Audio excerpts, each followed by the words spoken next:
The year is 2004, and I am 10 years old. I'm about to have my 11th birthday, and I don't realize it yet, but I'm about to receive a birthday gift that will end up changing my entire life. So hello everyone, my name is Swany, and if you're new here, welcome, and if you're a returning viewer, then this video may be a little bit different than what you're used to. Now, moving forward with my channel, I plan on doing things a little bit differently. I plan on expanding and doing different types of videos that I don't normally do on my channel, starting with this one, and this is going to be like my first foot in the door for like video essay style videos. So if you guys would do me a big favor and just watch it all the way through and give me your feedback, tell me the good, tell me the bad. That way, if I continue to make these style videos, then I know how to, what changes to make and how I can improve it going forward. So any and all feedback is greatly appreciated. This video took me a long time to make, so hopefully you guys enjoy it. But first, I want to tell you about today's sponsor, Raycon. Now, I've been using their everyday earbuds and I absolutely love them. I normally use them while I'm working or editing videos, but they're also really great for working out because they just refuse to fall out of your ears. And the everyday earbuds are known for delivering high quality audio and have great features like a 32-hour battery life and have a perfect in-ear fit for all day wear and lasting comfort. And you get all this at half the price of other premium brands, so it's no wonder they've received over 78,000 5-star reviews. And you can get an early start on holiday sales by shopping Raycon's early Black Friday sale today. Just go to buyraycon.com/SwanyPlays to get 20% off everything site-wide and select products up to 50% off. Plus, Raycon has new products for Raycon Home and Raycon PowerTech, the Magic 180 charging cable, and the faucet filter. So what are you waiting for? Click the link in the description box down below or go to buyraycon.com/SwanyPlays to get yourself a pair today. And a big thank you again to Raycon for sponsoring today's video. So Star Wars Battlefront, where it all begins. Now, I was already a big Star Wars fan at this point. I had seen all the Star Wars movies, which up to this point it was episode 2. But when my parents got me Star Wars Battlefront for my birthday, everything changed. And saying that this game was my childhood is an understatement because I played the absolute crap out of Star Wars Battlefront. Every day after school, I'd run home and immediately load it up and play it until it was time to go to bed. Pretty much every day. And the premise was simple: kill the other team and capture command posts, and whoever runs out of the reinforcements first loses the match. Capturing command posts is your primary objective. We've captured a command post. Green command posts belong to your faction. Red command posts are under the control of your enemy. And this premise was basically the entire game, with a few twists and turns in some of the other game modes. For example, there was a campaign and it had different objectives that you could complete, or my favorite mode, which was Galactic Conquest. In Galactic Conquest, you battle your enemy one planet at a time for total control of the galaxy. Every planet has 2 battlefields. You must attain victory on both battlefields to control the planet. Now, Galactic Conquest was set up kind of like a game board where different planets gave you different bonuses, and some of the bonuses included sabotaging vehicles or maybe some extra reinforcements, and the coolest one being the heroes that you could call in like Darth Vader or Luke Skywalker, and if you were playing the Clone Wars, it would be Mace Windu and Count Dooku. And when a hero entered the battlefield, it was absolutely horrifying to me as a kid, because the heroes would just never die. So seeing Darth Vader run around on the battlefront just slaughtering everything in his path was pretty intimidating to me as a kid, especially if you're on the receiving end of it. But Galactic Conquest was a mode that could last for days, depending on how you played, and if you decided to play with a sibling or even a friend in co-op mode, it could go on forever. And there was actually a lot of strategy involved with picking what planets you wanted to take over and what reinforcements and bonuses you wanted to use. But I think what made Star Wars Battlefront so special, not just to me, but to everyone that played it at the time, was just getting to play on iconic Star Wars locations from the films, and for me, it was getting to play as a freaking stormtrooper. And there wasn't anything else like this at the time, and there definitely wasn't a Star Wars game out that let you play as the bad guys. So anytime I got to play as the Empire or the droids, I took it. I just loved playing as both the Empire and the droids. There's something about playing as the bad guys that was really exciting to me. And it wasn't just infantry combat. They actually had a ton of different vehicles to choose from too. The droid AATs, or the ATSTs, or the X-Wings, or TIE Fighters. And you can get in and out of the vehicles with just the push of a button. And if you wanted to run into the enemy base and steal one of their vehicles, there was nothing stopping you from doing so. It actually felt like you were a part of what happened in the movies. Like those big iconic Star Wars battles that took place, it felt like as you were playing Battlefront, you made a difference in those movies in a weird way. And then once I discovered that you could switch from third person to first person in the settings, my little 11-year-old mind was blown. It was like I was playing an entirely new game when I switched to first person. And getting to see the inside of the spaceships made me feel like I was actually sitting inside a TIE Fighter or an X-Wing. But one of my standout memories from the first Star Wars Battlefront actually came from just playing it so damn much that I ended up creating an in-game rival, and his name was Nom Carver. Now this guy would kill me way more than any of the other NPCs. And at the time, my little 11-year-old brain never really registered that this was just an AI bot. I legit thought that this was a person, and I thought it was just some dude named Nom Carver, and he would just follow me around and kill me all the time. So to me, it was personal. So anytime I'd kill him, I'd get excited. I'd be like, yes, I killed him. I got Nom Carver. I hate that guy. And then if he'd kill me or end one of my kill streaks, I'd get so pissed at him. And I'd even watch the scoreboard to see how good he was doing, to see if I was doing better than him or if he was getting more kills than me. I was 11, okay? I understand. I was 11. But anyway, Star Wars Battlefront will always hold a very special place in my heart because it was way ahead of its time and it really helped take my love for Star Wars to the next level. And if I didn't get Star Wars Battlefront as a birthday present that year, then who knows where I would be today, because my entire YouTube career was kickstarted from Star Wars Battlefront, which I'll get into more a little bit later on in the video.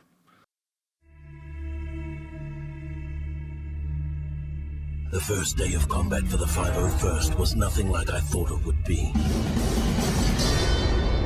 We'd been training for years, bred for the sole purpose of fighting and winning this war. On November 1st, prepare yourself for the sequel to the best-selling Star Wars game of all time. Star Wars Battlefront II, the game that lets you fight all the classic battles any way you want. Now lets you fight on all new Episode 3 planets, fight as a Jedi, and for the first time ever, fight in space. Even board a Star Destroyer and take the battle inside. Fight on the front lines of the saga's most epic battles. From any side. In any vehicle, with any weapon. Star Wars Battlefront II on November 1st. You fight again. Rated G for teen. So, Star Wars Battlefront II, released on November 1st, 2005. And November 5th just so happened to be my 12th birthday. And let me tell you, those were the longest 4 days probably ever. Star Wars Battlefront 2 was all I was thinking about. It's a sequel to my favorite video game ever and is coming out just 1 year later. I can't even begin to describe how excited I was. But after a long, excruciating 4 days, the wait was finally over and my parents came through. Now I don't know this at the time, but in this photo, I'm holding one of the greatest video games to ever be created.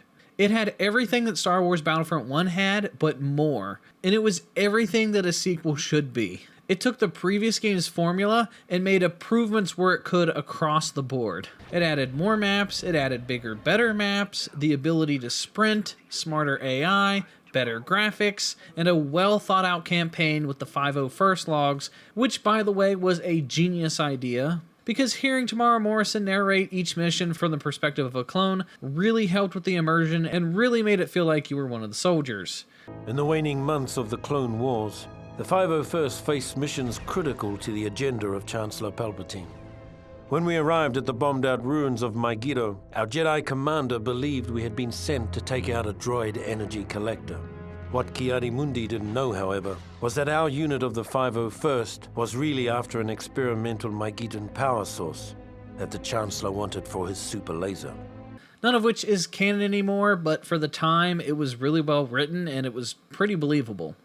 And starting up that very first campaign mission on Megiddo and finding out that you could actually play as a freaking hero was so unbelievably cool. I was actually playing as Ki-Adi-Mundi and I was kicking major butt and I was so happy. And then in the very next campaign mission, they introduce spaceflight. My little 12-year-old self could hardly keep it together because the space combat was just so much fun. But getting to fly around and destroy ships and board an enemy ship and sabotage it from the inside was one of the most fun things I've ever experienced in a video game before. And I would go into the settings and crank the reinforcement settings up to max just so I could play these space battles for hours. But going back to the campaign, I remember my favorite mission was getting to play out Order 66. You get to go to the Jedi Temple and kill just tons of Jedi, and then you get to play as Anakin Skywalker with his hood up.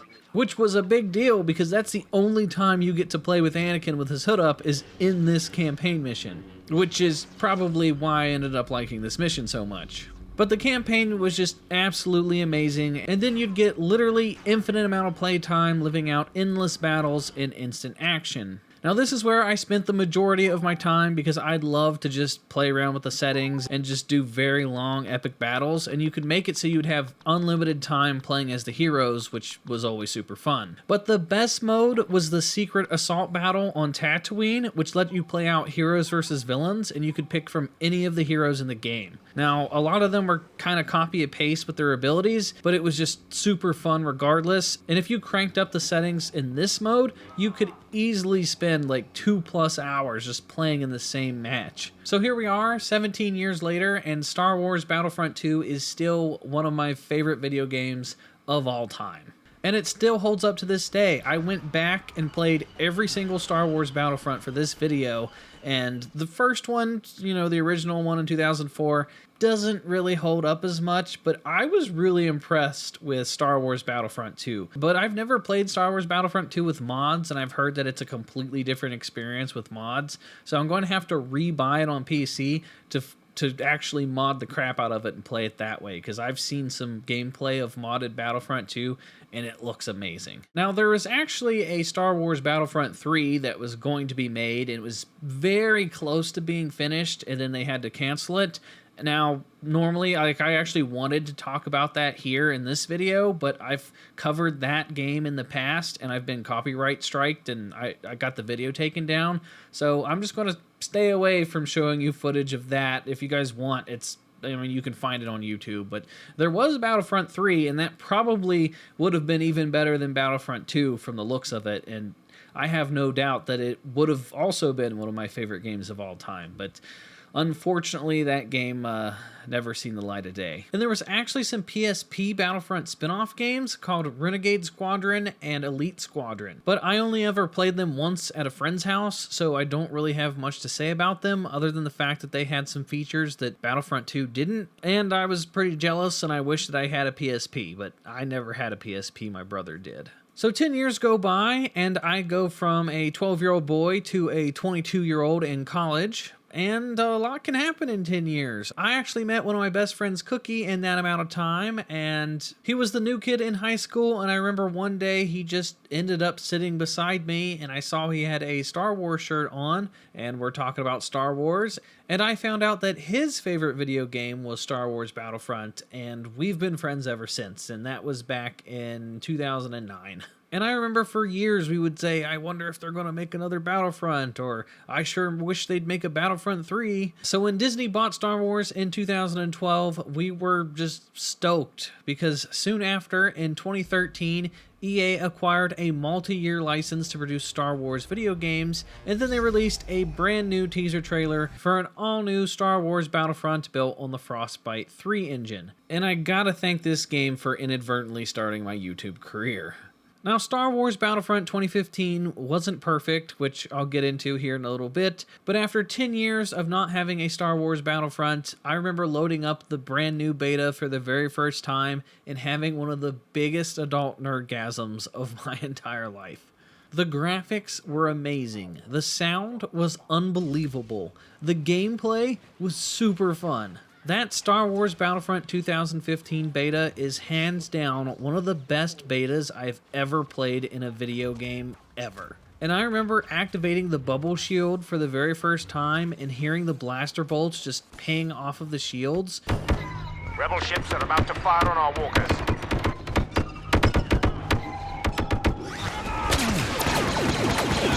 They could have charged $200 for this game and I still would have bought it.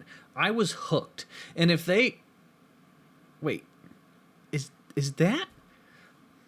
It is. It's freaking Nom Carver. He's back again. It's been 10 years, but this SOB has followed me to the new Battlefront game. Honestly, like, this is how you knew that the devs were huge fans of the previous game, because they added the same freaking AI dudes from the first game. As much as I hated Nom Carver, I was so excited to actually see that they brought him back. That was just so cool to me. And as amazing as that was, unfortunately, that was just the beta. And betas can sometimes be a little bit misleading.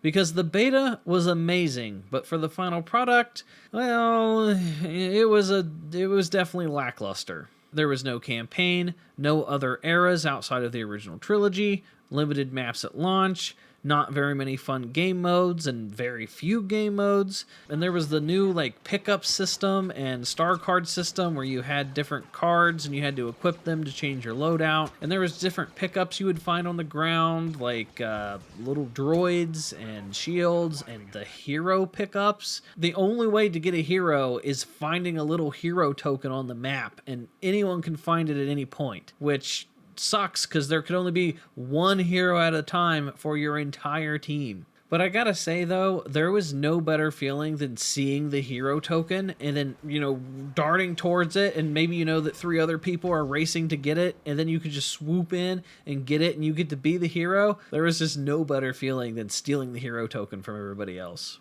But boy, when someone took it from you, oh man, there was no worse feeling than that. But regardless of the flaws, it was still Star Wars and it was still a Battlefront game. And I played the absolute crap out of this game. I'm talking hundreds and hundreds of hours. It was basically my life. And because I played it so much, I was good. Like, really good. At my peak, I had over a 14 kill-death ratio. Now, once I started making videos, my KD dropped drastically because I had to record specific things for videos, so I would get killed all the time when I was recording and stuff. But in my peak, I was over 14. But here's what my stats look like when I stopped playing. I think I stopped playing around a 6 KD ratio or something. But I legit had over 185,000 kills and I had a 61% win ratio, which is impressive because I didn't really ever care about winning, I just tried to get kills.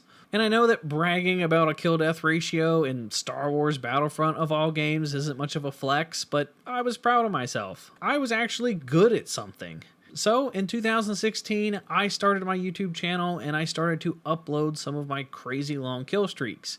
Now, I would just absolutely destroy in pretty much every lobby I played in. I'm talking like 100 plus kills every single match, only dying once or twice. And I could definitely tell that something was up because I would never come across anyone else online getting over 70 plus kills. So I started to upload them and people started to watch, and then more and more people. And then suddenly I'm getting thousands to hundreds of thousands of views on some of my videos. And then before I knew it, I had the beginnings of a successful YouTube channel and my future career. So back to the game itself, I really did enjoy it. There's just something unique about the gameplay that I just loved. And Battlefront did end up getting some DLC. It got a couple new maps and some new heroes and game modes. It added characters like Nien Nunb, Greedo, Dengar, Lando, Chewbacca. And while I think the game was lacking, I still think it ended up being a good stepping stone for EA going forward. Which brings us to the year 2017. And this is a big year because we're getting a sequel. We're getting Star Wars Battlefront II again. And this game, oh man, there's so many emotions with this one. But I remember seeing the Star Wars Battlefront II trailer for the very first time, and I was so damn excited. We were getting the Clone Wars, baby. And not just the Clone Wars, but the sequel era too. This was before I despised the sequel trilogy and before The Last Jedi came out.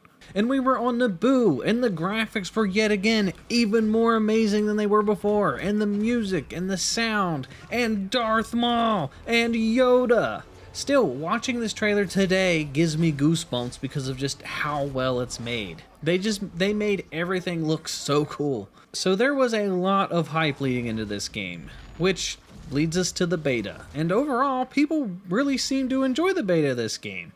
They finally added a squad system, and they added new weapons, and the gameplay got a big overhaul, and it felt a lot different from the first game, which took some getting used to. But in Battlefront 2, they added the new controversial hero point system, where it basically just became a race to see who could earn the most hero points first, and that basically determined who got to hog the hero all match.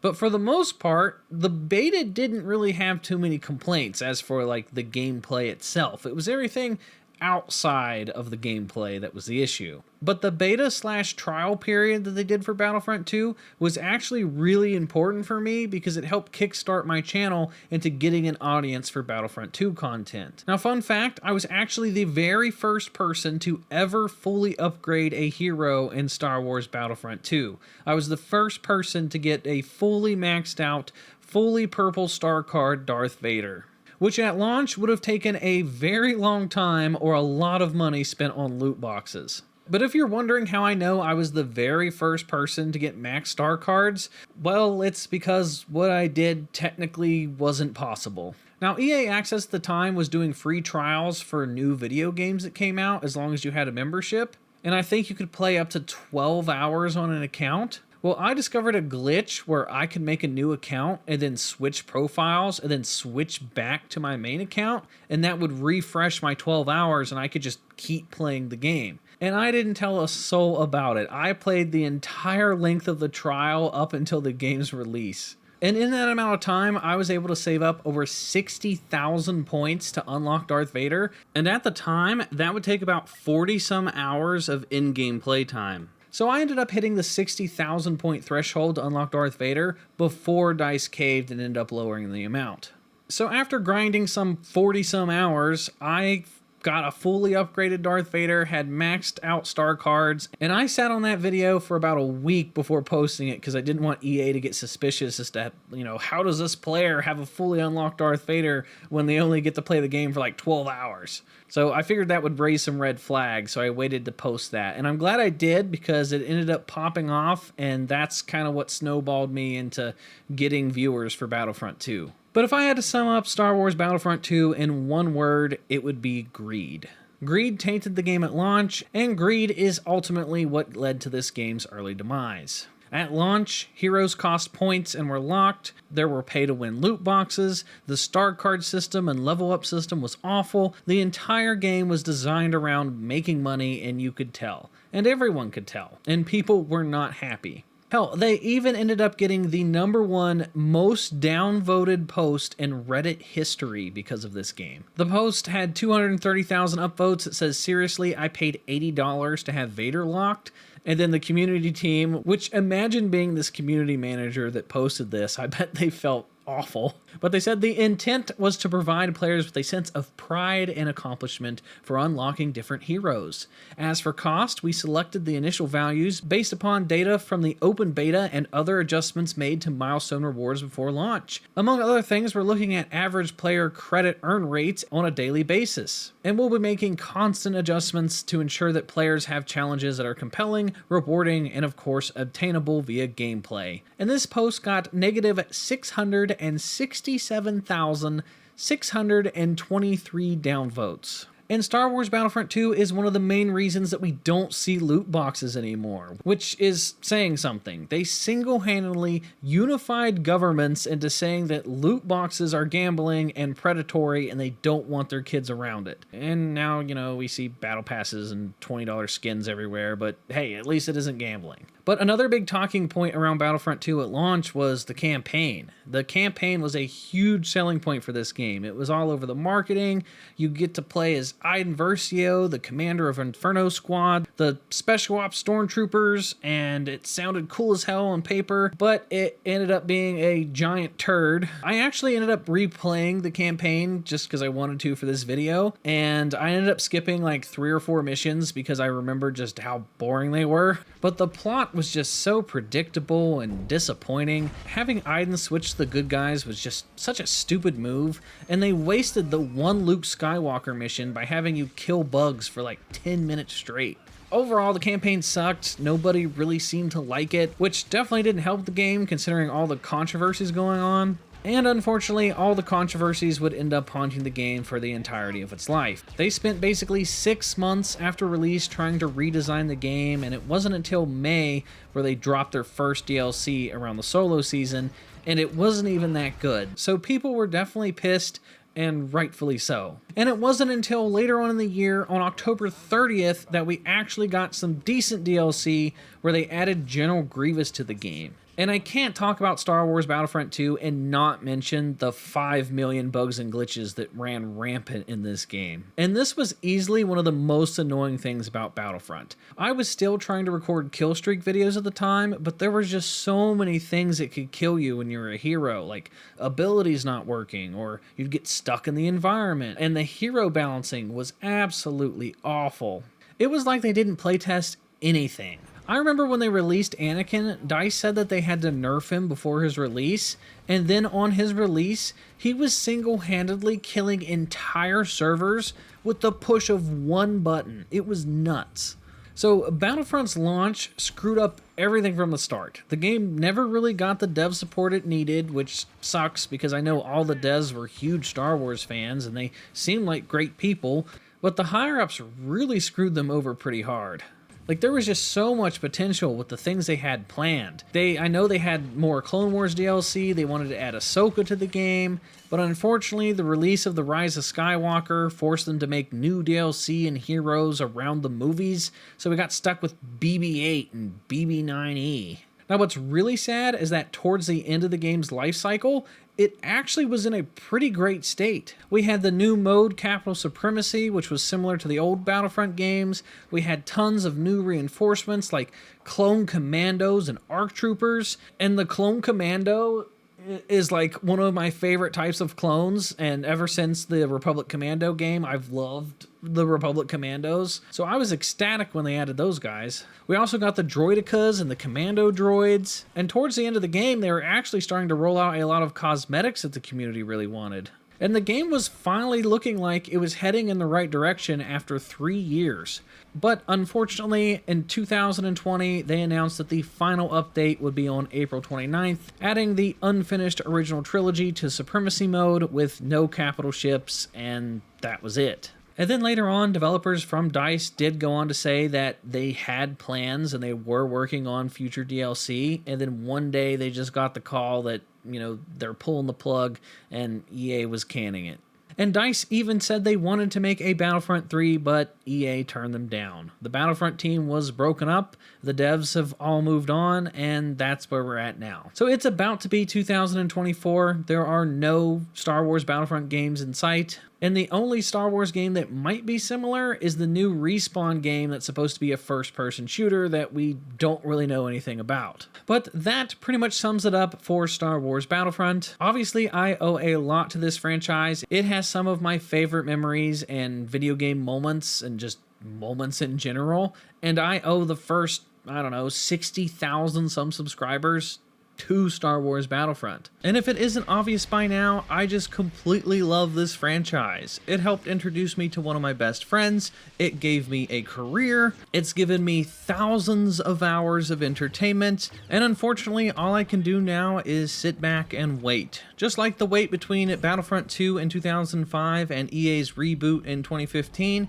I am yet again sitting with my fingers crossed, just hoping and waiting for an eventual Battlefront 3. Now sadly, I'm not sure if that day will ever come, because if anyone does decide to make a new Battlefront game, they have some pretty big shoes to fill. But that is going to do it for everything in this video, guys. It was a ton of fun to make, and if you made it this far into the video, I greatly appreciate it. And if you made it this far, please let me know down in the comment section just all your feedback. Let me know if you want to see more of this style of video in the future. And if you're new here, please consider hitting the subscribe button. That way you guys don't miss out on any future videos. And hopefully I will see you all back for my next video.